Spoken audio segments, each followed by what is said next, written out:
Okay. Let's Just begin. one sec, sorry. Okay, go ahead. Okay. Thank you for joining us today, everyone. Today we have Mohit Gola, who's based out of Trial, but I know he gets around a bit to CERN and University of Victoria. And today he's going to tell us about neutrino physics in the precision era, uh, particularly about the multi-PMTs uh, involved in the Hyperkamiokande experiment, which is a large water Cherenkov tank that detects the Cherenkov light from neutrino scattering events. So it's going to be really interesting, and this is something I work on as well. So I'm eager to hear him talk. So without further delay, take it away, Mohit. Hey, thanks for the introduction, and I hope you can see my slides, right? Okay, so thank you, Rob, Yes, I for can for see your the slides. No worries. yep. Thank you for the introduction, Rob. And as Rob mentioned, I'll be talking about this long baseline neutrino physics in the precision era, basically the multi-PMT phase of hyperconductivity. And I'll try to walk you through this exciting era and how the MPMT technologies are basically helping us to push into this precision era. So yeah. Let me start with this the basic, like the mystery of the beta decay and the birth of the neutrino. So in the late 1920s, physicists observed something puzzling in the beta decay. That is, electrons that were emitted are with the continuous energy spectrum, violating expectation of the two-body decay, which should produce like monoenergetic particle. And then in 1930, basically Pauli proposed an idea and called it an undetectable neutral particle. Now we all know that it was named neutrino that carries away the missing energy. And he wrote this, in a very famous. Now we know that it's a very famous letter to a conference in a very apologetic manner, that calling it a terrible thing.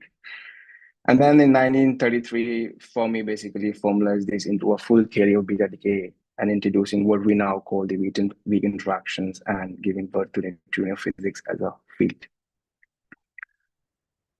So basically, this slide introduces one of the most fascinating phenomena in particle physics, that is neutrino. They oscillate.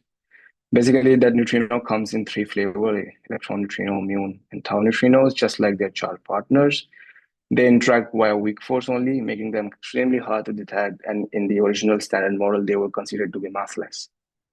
And that the idea of being massless neutrino was held for decades. But nature, as we know now, has other plans. What we learned over the past few decades is that neutrino flavor states, the one that interacts, are not the same as the mass state that propagate through the space. And these two bases are basically connected to a unitary matrix, which we call PMNS matrix.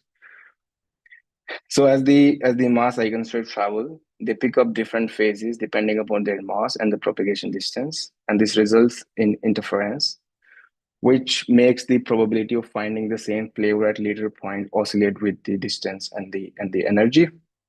This means basically a neutrino that is born as a muon flavor can later appear as an electron or tau neutrino, and this process basically implies that neutrinos have mass, basically a profound departure from the original standard model assumption. And all of this began with the mystery that we know, a famous solar neutrino problem. So in 1960, the Homestake experiment that is led by Ray and John at that time attempted to detect neutrinos from sun using a tank which is filled with chlorine based material deep underground. And they were expected to have a certain rate of neutrino interaction via inverse beta decay. But consistently, they observed only about 1/3 of the predicted flux. Initially, this led to the doubts about the solar model, the experiment, or even the neutrino interaction cross-section. However, the eventual solution come out not from any of these, but an idea that neutrinos were changing flavor on their way from sun to earth. And this mystery was resolved decades later with Sudbury Neutrino Observatory in Canada, which used around 1,000 tons of heavy water to detect solar neutrinos through 3 different channels. That is the charge current, which is sensitive to electron neutrino, and the neutral current, which is sensitive to all the neutrinos to measure the total flux, and then the elastic scatterings. So as what SNO observed is that the charge current flux was about 1/3 of the neutron current flux, perfectly matching the deficit that's seen in the Homestake experiment, while the neutral current flux agreed with the standard solar model prediction. And this proved that electron neutrinos produced in sun that were not disappearing but transforming into muon or tau neutrinos through the process of neutrino oscillation, confirming that neutrinos have mass. But meanwhile, the Super Kamiokande detector in Japan, which have 50 kilotons of ultra pure water, Cherenkov experiment, independently demonstrate neutrino oscillation using atmospheric neutrinos, and it observed a significant deficit in the of the upward going muon neutrinos compared to downward going ones, and showing that neutrino change flavor while traveling through the Earth. And together, the results from Homestake, SNO, and Super K resolved the decades-old puzzle of missing solar neutrinos and marked a major breakthrough in particle physics and establishing neutrino oscillation and non-zero neutrino mass. Having seen that neutrinos can change flavor, and now let's look at another important symmetry violation, that is CP violation. And this slide basically shows how CP violation basically manifests in neutrino oscillation. So here I am showing the neutrino muon neutrino survival probability, mainly driven by the atmospheric mass splitting and the mixing angle 2-3, and it tells us how likely a muon neutrino remains itself over a baseline, like say L. And this lower equation is basically the nu U appearance probability in nu mu beam, which contains 3 components, basically a dominant CP independent term, which is basically proportional to theta 1, 3, and 2, 3, and a CP violating term, which is proportional to sine delta CP, and a CP converging term that is interface to proportional to cosine of delta CP. So the CP term changes sign for antineutrino. So if delta CP is not 0 or 180 degree, we will observe the difference in the probability of nu mu going to nu E and probability of nu mu bar going to nu E bar. And this is precisely what long baseline neutrino experiments like T2K and hyperkamiokande look for. Basically, a difference in appearance rate between the neutrino and antineutrino mode, which could be a clear signature of CP violation in electron sector and crucial clue for the matter-antimatter imbalance of the universe. So after seeing that why neutrinos are important, we turn to the practical question: how do we actually detect these costly particles? There are different strategies to detect neutrino, and some of them are shown here. One thing is common in all the strategies of neutrino detection is that neutrinos can only be detected indirectly by observing the charged particle they produce when interacting with the matter. While each strategy has unique strength, but in this talk, I will only focus on the water Cherenkov technique, which is at the heart of hyperkamiokande. So, and basically a neutrino interacts in with a nucleon in a water, producing a charged lepton, either an electron or muon via CC interaction. And if that lepton travels faster than the speed of light in water, it emits Cherenkov radiations. And PMTs around the detector catches this light, helping us reconstruct the direction and the energy of the incoming neutrinos. So moving to a very particular case of the T2K experiment to show how we generate these particles and detect them. So basically at T2K, we have a beam of energy, like roughly 30 beam of high energy protons of roughly 30 GeV generating at the J park. And we fired them on a carbon target, producing secondary particle, mainly pions and kaons. And then and we have this magnetic horn system, selectively focusing positive or negative pions, allowing us to tune whether we get a neutrino or an antineutrino beam. For example, focusing pi plus results in a beam of nu mu. when pion decays to the mu plus and nu mu. So basically, T2K uses a 2.5 degree off-axis neutrino beam, and from this accelerator to produce a narrow energy spectrum that is peak around 600 MeV. T2K also employs two near detectors. One is on axis, that is in grid, and another is off axis, that is ND280. So in grid is basically it's a cross-shaped array directly in line with beam, monitoring beam intensity, direction, and stability. So basically, it's for beam performance. And ND280, which is off axis, is measuring neutrino energy spectrum and providing extra, additional interaction rates before oscillation to constrain flux and cross-section related uncertainties. So basically, these near detectors measure the neutrinos before oscillation, and the far detector, that is down the baseline, measure the neutrinos after oscillation. So this setup of like beam, off-axis angles, near far detectors pair is basically central to mostly all long baseline neutrino physics experiments. So basically, this marks as a transition to the experimental tools we are currently using, specifically the water Cherenkov detectors, in which I am in right now, which have become the backbone of neutrino physics over the past few decades. Here I'm showing 4 different detectors from different generations. So it's WCT, that is water Cherenkov test experiment. IWCD is intermediate water Cherenkov detector, that is Super Kamiokande and Hyper Kamiokande. Though I will discuss each in more detail shortly, but here is a brief overview that WCT and Super K basically serve as a test bed for detector technology, calibration strategies, and event reconstruction techniques that will be applied in IWCT and Hyper K. Importantly, they also enable valuable physics measurement ahead of Hyper K operation. For example, results from WCT can be used to inform Super K and T2K analysis in near term. So moving to the first detector, that is the current generation Super K, serve as the far detector for T2K long baseline experiment, completed in 1996 and located 1,000 meters underground in Kamioka mine in Japan.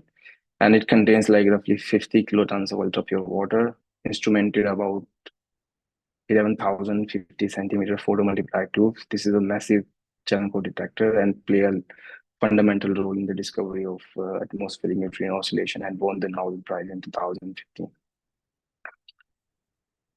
So after knowing T2K and Super Kamiokande, basically here I update on the status of CP violation in neutrino oscillation experiment, from basically focusing on T2K. So by 2014, 2014, T2K had clearly observed new mu to nu E appearance, confirming oscillation and enabling precision studies. Also, T2K provides first hints of CP violation in the neutrino sector by observing asymmetry between the nu mu versus nu mu bar probability. However, the results were statistically limited and not confirmed yet by NOVA. And here I'm just showing the results from the T2K that shows the appearance of electron neutrino and electron antineutrino in the far detector. Basically depends upon the delta CP value. So this top one is for neutrino mode and the bottom one for the anti-neutrino mode. So we compare the data of two extreme delta CP values, that is minus pi by 2 and plus pi by 2. And the point here to note that here is that the data in both more slightly favors minus pi by 2 prediction, and we were seeing like more neutrinos than expected, slightly fewer antineutrinos, which hints CP violation, but the uncertainties are very high, and systematics like electron neutrino cross-section energy reconstruction limits the interpretation. And this is exactly where the Hyper K with large volume better control systematic will take the next step and turn into a discovery. So with this takeaway, now we can talk about this future of water Cherenkov detector, that is Hyper Kamiokande. So Hyper K is the next generation successor to Super K. It's currently under construction near the existing Kamioka site, which is roughly 8 kilometers south of Super K, somewhere in Tokibora mine in Japan, and basically scheduled to start operation in 2027. The design is massive. As I mentioned, it will hold 258 kilotons of ultra pure water, roughly 8 times the fiducial volume larger than compared to Super K. And it has two detectors. One is inner, another is outer. So the inner detector, which will be equipped with roughly 20,000 50 centimeter PMTs with roughly like double quantum efficiency as compared to Super K, and approximately 800 this new technology that we call multi-PMT that I will discuss in my later slides. And it will also have an outer detector for a veto system where we will have like 3,600 8 centimeter PMTs with a 30 by 30 centimeter square wavelength shifting plates. So basically, here are some of the pictures that I bought from the HyperK site. That is from the April 17, and this is from the June 19. And you can see there are some people and can show the scale of this world largest artificial cavern that is almost completed now.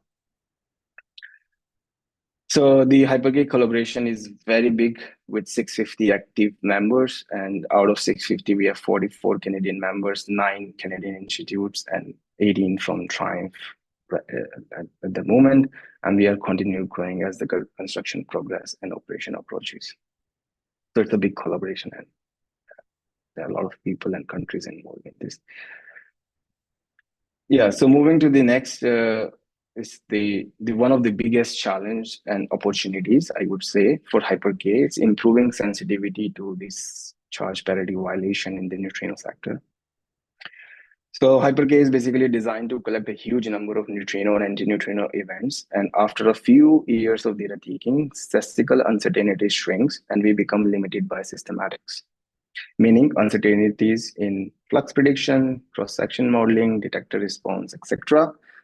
And we will try, like I'm sharing a plot from recently published paper and try to understand how we can, discover the CP violation depending upon the HyperK here. So here I'm basically showing the sign delta CP equals to 0 exclusion. That is basically how strongly we can rule out the hypothesis that CP is conserved for different value of delta CP under different assumption for different number of years for HyperK. So basically you have two sets of curve for a fixed value delta CP. So black curve is basically the delta CP is minus 90 degree, which is the maximal CP violation, and delta CP minus 45, that is the red curve for the moderate CP violation. So in the case of the maximal CP violation, we can see that even with the T2K kind of systematic, which is 4.9%, we can exclude that delta CP is 0 with 5 sigma exclusion in roughly 6 years. Well, but while with the improved systematics, that is the aim for Hyperkamiokande, we can discover this in roughly like 3 years. And with this kind of sensitivity, saturates close to 10 sigma after 10 years of operation, which is very high significance. So basically, takeaway here is that if the true delta CP is near minus pi by 2 Hyperkamiokande, they can very quickly confirm CP violation. While talking about the other case of 45 minus 45 degree, which is more challenging because after 6 years, significance is 3.5 sigma with improved systematics, and roughly 3 sigma for T2K like systematics. And after 10 years, significance is 5 sigma with improved systematic and 4 sigma with T2K like systematic. So basically for moderate CP violation, longer runtime and better control of systematic are crucial to reach 5 sigma significance. And to discover this quickly, we have to reduce the systematic below 3%. So there are some major sources of uncertainties in the neutrino event rate calculation at the far detector, which basically has to be controlled to achieve this systematic. I will talk about couple of these systematic in details in my next slide. So let me talk about this first big source of uncertainty, that is neutrino nucleus cross section. So like in Vorochenkov detector like HyperK, SuperK, we never measured measure the incoming neutrino energy directly. Instead, we reconstruct it from the kinematics of the outgoing particle after a neutrino interacts with the nucleus.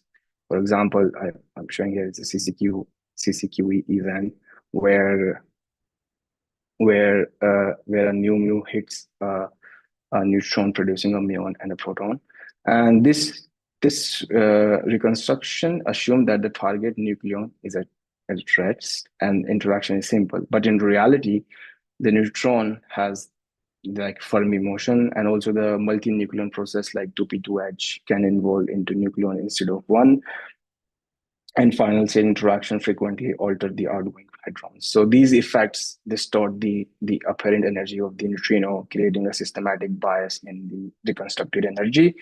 Since the probability of going from one flavor to the another flavor is highly sensitive on the baseline and the reconstructed energy, and any biasing in the reconstructed energy basically bias the oscillation parameter, and this is why constraining neutrino nucleus cross section uncertainty is essential, and that's basically motivates why we need another near detector, basically an intermediate detector called intermediate water-Cherenkov detector are crucial to provide precise measurement that reduce these biases. So here, basically now we shift to the intermediate water-Cherenkov detector, that is IWCD, a key parameter, a key intermediate detector in hyperchemical program. As its name suggests, like I mentioned, it's an intermediate detector. It's roughly 850 meters from the neutrino target. So unlike Super K and Hyper K, which as I mentioned, they are made with these large giant PMTs, IWCD will be entirely instrumented with this new technology, that is multi-PMT modules.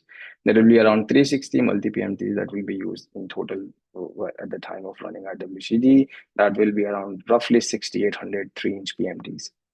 And the tank will hold around 600 tons of ultra pure water, making it large enough to detect neutrinos interaction from the T2K beam. And it is also like scheduled to start operation in 2027 at the time of Hypercam. One of the unique features of IWCD is its ability to move vertical in this 50-meter deep shaft, allowing it to sample neutrino beam at different off-axis angle, as you can see from 1.5 degree to roughly 4 degrees without changing the beam configurations.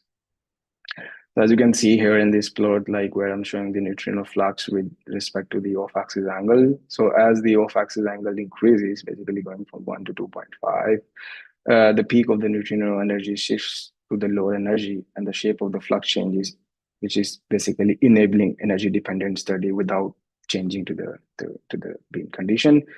So it's a very easy concept. So by changing the water level in the pit, we can sample different off-axis angle and thus different neutrino energy spectra. And this allows us to directly probe the accuracy of neutrino energy reconstruction method. Also, we aim to measure the cross-section for electron neutrinos and antineutrinos, leveraging the intrinsic nu content in the unoscillated beam from JPark. And these measurements are basically a direct input to reduce this systematic uncertainties for the hyperchemical. And one of the other key source of uncertainty in Hyper-K basically comes from the detector modeling. Basically, how well we understand the detector response to neutrino interaction, like some of the parameters I mentioned here. For example, the energy scale calibration is fundamental. As I mentioned, like we do not measure neutrino energy directly. Basically, we reconstruct it from the Cherenkov light, and any uncertainty in how much light corresponds to a given energy directly affects the neutrino energy reconstruction.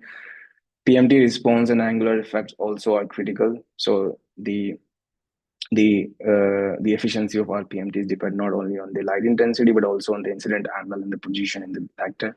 Also, the water quality through basically the scattering and the absorption in the water also affects how many photons reach the PMTs. Also, there are differences between the hyperchemical, the far detector and the near detector. For example, far detector uses combination of 20-inch PMTs and multi-PMTs. IWCD is full of MPMTs. So these differences in geometry and coverage must be modeled precisely to compare near and far detector data. And then most importantly, the particle identification uncertainties. Basically, there are highly chances that misidentifying electron as muon or vice versa lead to bias in new E appearance measurement, which are crucial for CPU violation sensitivity measurements. And there are some mitigation effects, I already mentioned that we will be using this intermediate water channel code detector using the same water channel code technology. You add both near and far detectors, allow us the first order cancellation of the flux and cross section and uncertainties and using these MPMT that I will show in next slides. It will be very beneficial. Also, the test experiment that we just finished at FUN, that is what water Cherenkov test experiment will provide tagged beam measurement to calibrate the response of MPMTs, validate electron muon gamma separations, and refine detector models. Also, we using the LEDs in the MPMTs in situ, we develop a method to calibrate the timing and charge of these MPMTs. That is also helping improving the energy and position calibration. So this I will show you in next slide. So as I mentioned, like although the majority of the hyper K photosensors will be this traditional 50 centimeter PMT, but it will also include two types of multi PMTs, about 800 total multi PMTs, out of which 600 is like in situ style MPMTs, and 200 will be LED MPMTs. So they have 5 different LED sources. They're replaced with the PMT. So we will have only 14 functional PMTs and 5 LED sources. And because of their, because of their fine granularity, better timing resolution, and in situ calibration capability, makes them fantastic to use in the hyper K. So as I mentioned, like the in situ MPMTs basically consist of 19 3-inch PMTs, and then LED MPMT like consist of 14 3-inch PMTs inside a pressure resistant acrylic dome, and the pump cylinder and the stainless steel backplate make it watertight. Basically, there were key challenges that we were facing when designing parameters and selecting material for these MPMTs. For example, that the modules should be robust enough to withstand the water pressure of roughly 7 bar. And other challenges like overcoming the mechanical deformation of this acrylic dome under the pressure, the gel that we are using to have an optical contact between the PMT and the acrylic should be maintain the transparency and mechanical stability despite this pressure. And also the all radar electronics should be housed inside the vessel with a single cable connecting exit the unit. So these kind of challenges that we face and integrated in this module, and so far the operation of these detectors in WCT shows promising results, and they can be used for hyper-K. Similarly, talking about the IWCD multi-PMTs, these multi-PMTs are slightly different compared to the hypergamy ones because the requirements for these MPMTs is not that substantial. But yeah, again, these MPMTs is more like similar but there are some mechanical differences between the two MPMTs. So yeah, for IWCD, these MPMTs again, they are 19 3-inch PMTs and surrounded by PVC dome and the backplate using gel to have optical contact. As I mentioned, there are several advantages to this design compared to traditional single large PMTs. For example, the granularity. So we have more channels instead of one integrated charge from the big PMT. We can have 19 different channels, improve timing. So we have a fast response of 3-inch PMT with the better TT transit time spread, leads to better timing resolution is very important for crucial event reconstruction and separating overlapping between the events when in the high rate environment. As I mentioned, they are embedded fast LEDs inside each module. So as you can see here, there is a diffuse one. There are 2 collimated for the precise timing and charge calibration, which I will show you in my later slides. And again, using the single cable to have output, input, charge, data collection, everything is just done by only single cable, which is the power of these detectors. And I mean, this is just for the understanding, just to show like this is our basically the optical model of this PMT that we built in Jan4 to understand this detector up to an extent, all the key parameters. For example, here I'm showing the quantum efficiency of the PMT, that is the probability that an incident photon produces a photoelectron. I've shown here that the features of QE that can be reproduced when using the proper material properties. So as you can see, this QE curve is from Hamamatsu, and this is what we reconstructed in Jan4 Jan4 model that we built. So basically using the correct reflective index and of the borosilicate glass and the enabling refractive index of the photocathode thickness, etc. All these parameters, when put together, we can reconstruct these features of the QE. And then just to showcase, like using this validated optical model, I tried to reconstruct the geometry of 3-inch PMT, where I inbuilt interesting features like the reflection of inside the PMT. I don't know if you're aware, but they in the 3-inch PMT, they have some reflecting material, and they have photocathode. So I try to allow the propagation of the particle inside the PMT in this model as well. So this is the good feature, and we have seen increased reflection and absorption probability when we have these add-on features, roughly by 10%. And then using this single PMT model, I built two different versions of the geometry, that is XC2 model and the NC2 model. Although they are slightly different, I will show you in my next slide why I call them XC2 and NC2 and how they are different and why we are building two different technologies. But the key point here is that both the models have now been integrated into the full WCT simulation framework, and this setup will help compare data and simulation for test beam and provide validated inputs for the IWCT simulation. So moving to the experiment, that is the text experiment, which I just mentioned, that we just finished it. So WCTE, basically the water channel code detector, is a small scale beamline operated water channel code detector, and designed basically to test and validate the same multi-PMT module that will be used in IWCT, but in a controlled tagged beam environment. So it's, as I mentioned, it's a small experiment. It holds only 30 tons of ultra pure water and about 93 multi-PMTs at the time of operation, arranged in this cylindrical geometry. And this experiment basically ran at the Sun T9 beamline, and it's currently in decommissioning phase. And it was basically exposed to well-characterized particles of like E plus minus, muon, pion, proton, tagged photon, with energies up to 800 MeV over C.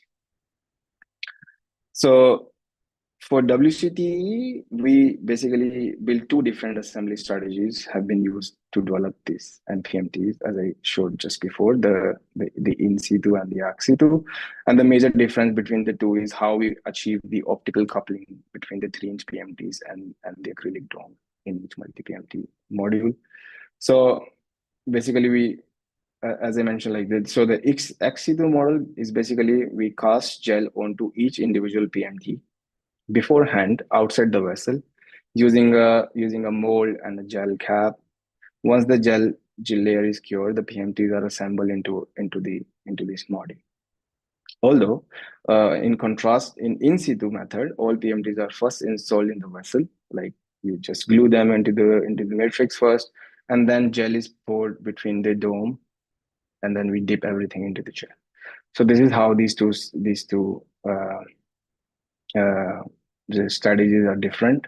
And based on our experience from this production of 100 MPMTs in for WCTE, we found that in situ MPMTs are faster to produce, and this method was opted for IWCT, as I showed in the IWCT section slide. So the next couple of slides basically outline a few physics motivation behind the WCTE beam campaign, although there are many, but I just tried to, because the time constraint, I just tried to restrict myself to just a couple of them. As I mentioned, the WCTE is a test bed for multi-PMT technology, but it also serves as a powerful experiment on its own right. So talking about some physics goals, so like we have studied interactions of pions So basically, when the neutrino interacts with a nucleon, pions basically are frequently produced. But whether that pion escapes, scatters, or get absorbed in the water, it basically greatly affects the observed final state. And this is particularly challenging around low energy, maybe from 200 to 500 MeV, where pions may be invisible because of this energy. And basically, WCTE uses a control pion beam to directly measure these interactions cross-section in the water. Also, like in water channel co-detectors, how a ring looks like help us classify particles.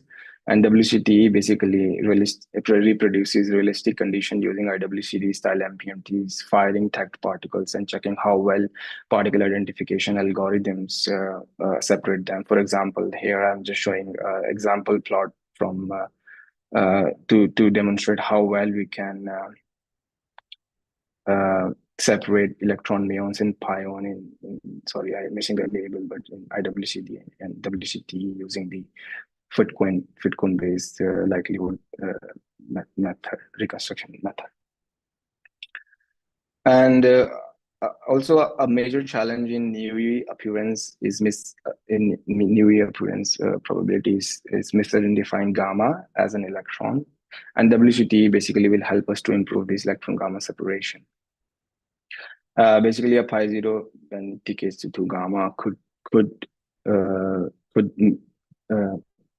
when pi zero decays to 2 gamma, and if one of the gamma is missed, the event can mimic a single electron ring. And these neutral current gamma backgrounds contribute to the significant systematic uncertainty in the current oscillation analysis. As you can see, that NC1 gamma has a very big systematics. And so basically, here is this machine learning plot, which we want to validate from WCTE. So basically, this plot shows our electron particle identification when rejecting 80% of the gammas, comparing traditional Fitcoin algorithm to a deep learning ResNet approach. So ResNet, leveraging the fine granularity of the MPMT, is maintaining about 50% of electron efficiency across a broad range of momentum, like from 100 to 2000 MeV. And by providing this, and basically WCT will allow us to validate this reconstruction method by providing tagged electron and gamma beam, and reduce one of the most important background systematics for hypercommunicant CP violation measurements. Talking about the timelines of WCT, so from July to October, we carried out the from July to October in 2024, we carried out the detector assembly and installation at CERN in T9 beamline area.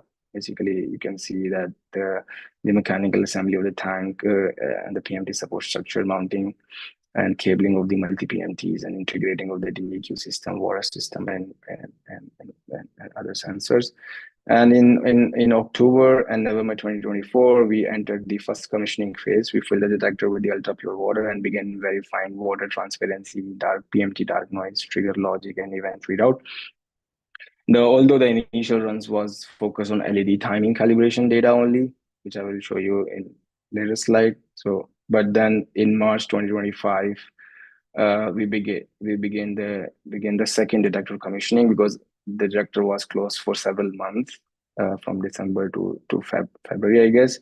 And we include revalidating PMT stability and LED calibration, DEQ timing, and water quality. And from April to May in 2025 this year, we conducted data taking in pure water. This was the main physics run with known particle beams, electron, muons, pion, and protons. And later, May 2025, we transitioned to a gadolinium loaded water of roughly for two weeks, I guess. This basically to have studied the neutron tagging efficiency in water channel detectors. And then finally, we began the decommissioning and disassembly of the WCT project on June 30. As I mentioned, we are still in a decommissioning phase, and hopefully it will be done by end of next month. And currently, we have been conducting post-run diagnostics, such as visual inspection of the MPMTs, any sign of gel delaminations, gel degradations, etc. And we will prepare a good report, and we'll see what kind of problem we have seen during the operation of this MPMT in WCT. So as I mentioned, like all MPMTs are equipped with this LEDs, and this slide basically I have put to explain how we perform in situ timing calibration using these embedded LEDs inside each module, each MPMT module.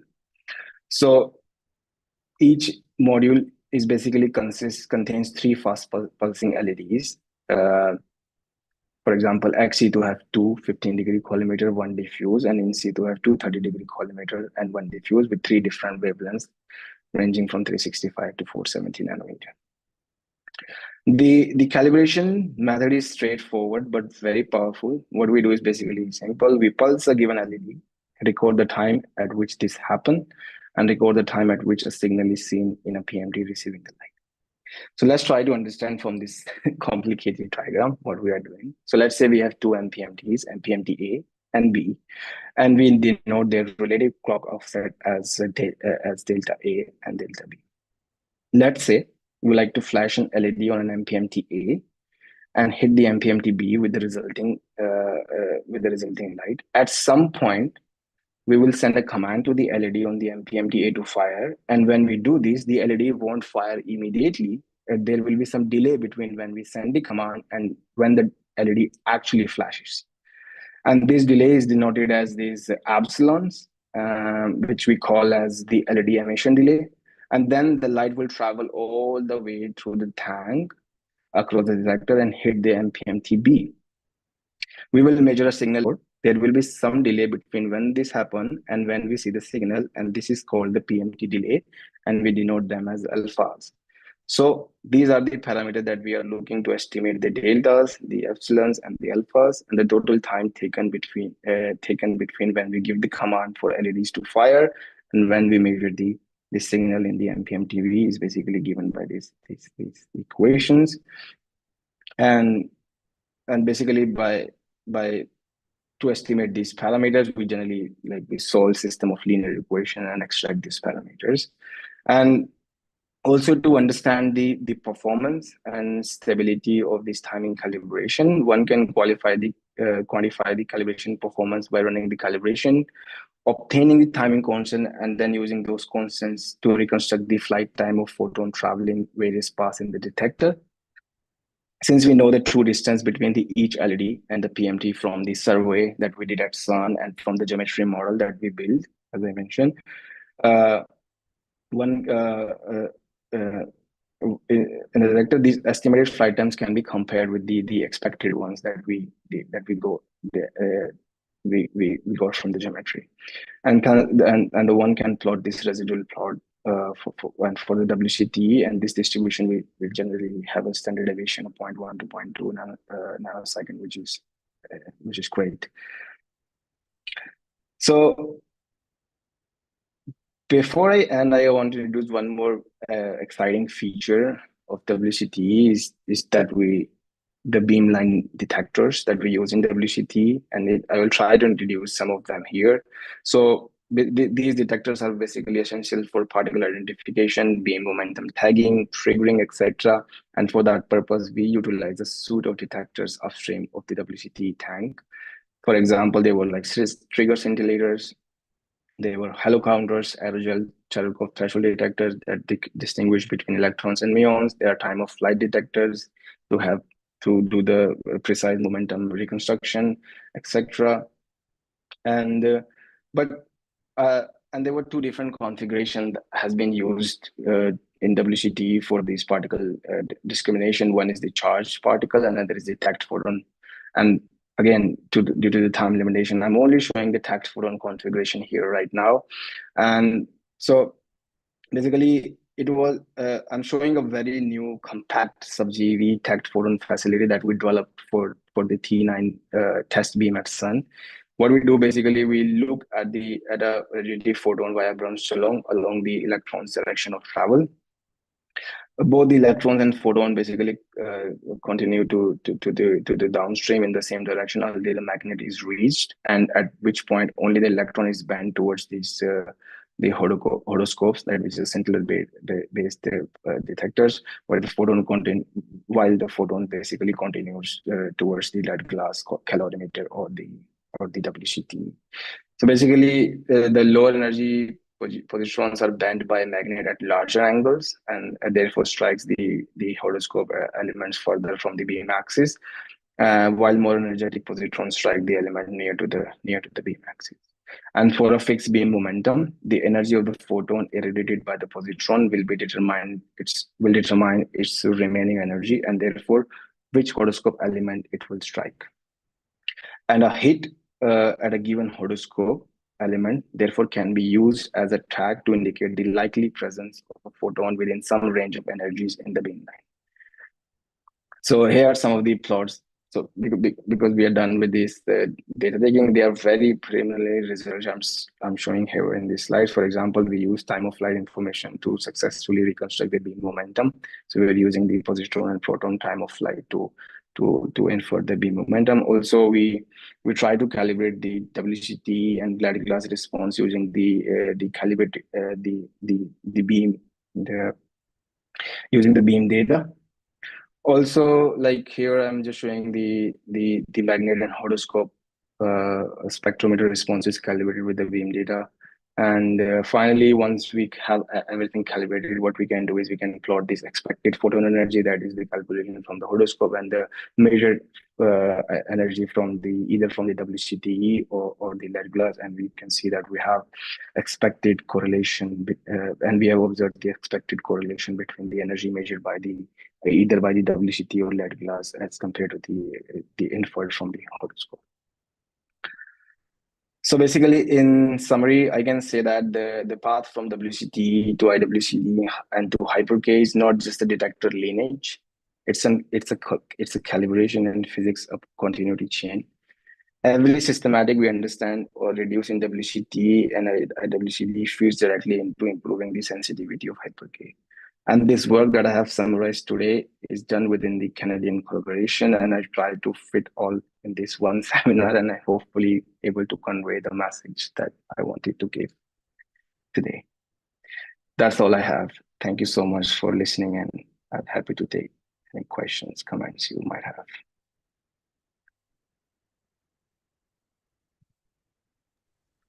All right, thank you, Mohit. That was very interesting. I will open the floor to questions before I ask some of my own.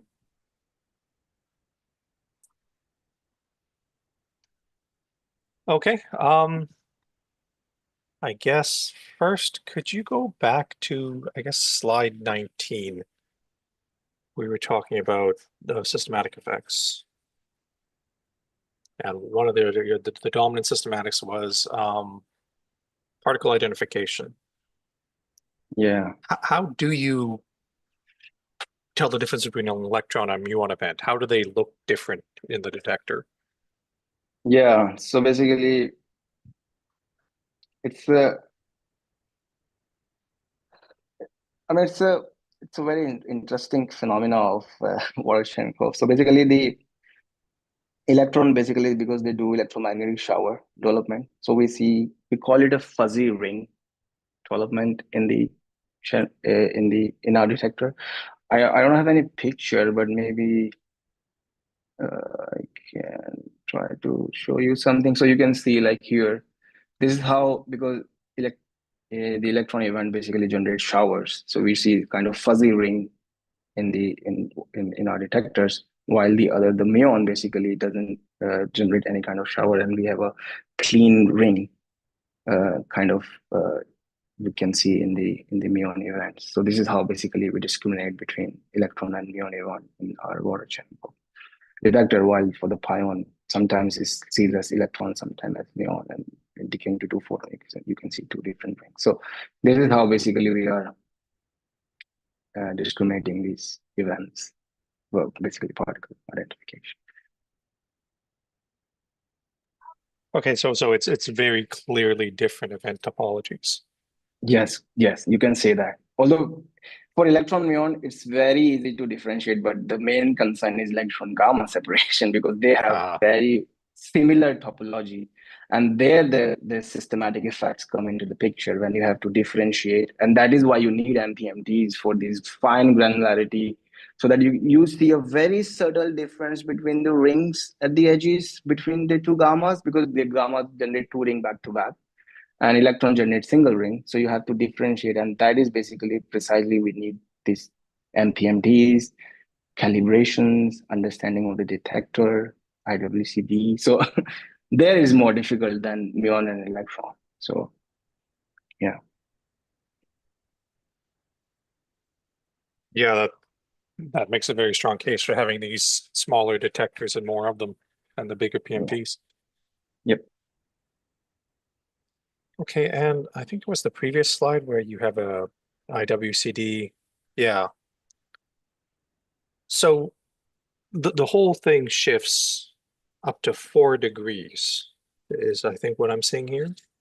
No, actually, it's I don't know how to call it, but I should say in a diplomatic manner that we were not able to dig down that much that we can generate 4 degree of axis because of constraints, financial constraints, I guess. So right now we are only limited to 1 to 2.5 degrees, so we cannot go 4 degree of axis. Sorry, Okay. it's an old picture, but currently we have no ability to. It's not that deep enough to generate this much, I guess. Okay. I think that still leads to my question. So as you're moving this one, which is closer to the neutrino beam production site, say 2.5 degrees, Okay. and then the hypercamericande is like a couple 100 kilometers away. That's a huge difference at the end of this 2.5 degree separation. So how do you tell which part of the beam the final detector is in based on the position of the intermediate detector? But Maybe I'm not explaining this right. Like how do you know you're sampling the right part of the beam that yeah, part of the yeah, beam is actually hitting the fire detector? As I guess what I'm asking. yeah. So basically, when you go down to 2.5, so the beam is already very collimated, as you can see in the flux shape. So that is the one thing I can say. That is because it's very narrow. The flux, you can see how fine it becomes compared to the other axis. So at 2.5, you have very steep, narrow distribution of the flux. But the interesting thing is that the hypercamericande is also off axis 2.5 degree with respect to the beam. That is what I shown here, right? So the hypercamericande is going to be already off axis to the beam. So that is the two way we can make sure that the particles that hitting IWCD will be traveling to hypercamericande. I don't know that all particles will be going, but yes, maximum for sure. Yeah, sorry. Yeah, that makes sense. I mean, because it might sound big that it's a 70-meter by 70-meter tank, but it is 300 kilometers away. Yeah. So yeah. Hey, any other questions, or can I have one more? All right. I think like slide 25, when you were talking about the in situ and ex situ methods, you said that Yeah. the in situ one was faster to do Yes. than the ex situ. About how much Yes. faster? Roughly double. So half, Roughly I double. would say. Okay. So basically, it takes half time to build compared to actually do. And the major, since you're working on these things now, so I should share with you that these ones, the major problem, because as I mentioned that we prepare PMTs beforehand. So this requires a mold, basically, to give a shape to a gel on top of the PMT. And that cleaning of these molds, it's tedious. And there were residues of gel left all where. And if you don't clean it, you will not get clean surface. You will not bound to the dome. And that cleaning was only taking 3 hours for 3 people. So more manpower, more time. So why we should Yeah. go for these Yeah, I kind was of just thinking that's a technology? lot of manpower. Yes. So both time and manpower. So I would say. Okay. All right. I think that's it for me, and we're coming up on our hour. Anyone have another question? If not, then let's thank our speaker again. Thank you very much, Mohit. It was a very interesting talk, and we appreciate you giving it for us. Yeah, So it was thank you again. nice. Yeah, problem. Thank you. All right. Thank you, everyone, for the seminar announcement. There is none for August. Everyone's away on vacation. And then the September one will be organized by our new seminar coordinator. And he will send out the reminders when we get closer to the date. So keep your eyes on the newsletter for the seminar series when it returns in September. All right. With that, I think we're done for today. So thank you again, everyone, for coming, and I hope you have a good week. Thank you. Bye. Okay, bye, everyone.